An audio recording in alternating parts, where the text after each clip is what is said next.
حضرت بلال رضی اللہ عنہ کی کہانی، جو ایک حبشی غلام سے مؤذن رسول بنی، اسلام کی شروعاتی تاریخ کا ایک روشن باب ہے۔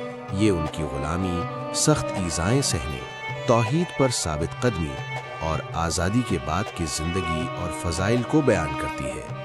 ان کا نام تاریخ میں اس لیے سنہرے حروف سے لکھا گیا کہ انہوں نے عہد عہد کہتے ہوئے ظلم سہے اور رسول اللہ کے ساتھ غزوات میں شامل ہوئے۔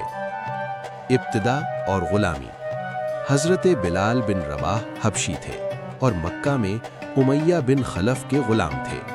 ان کے آقا انہیں اسلام لانے پر سخت تشدد کرتے، زمین پر لٹا کر سینے پر بھاری پتھر رکھواتے، مگر وہ عہد عہد یعنی ایک اللہ پکارتے رہتے تھے۔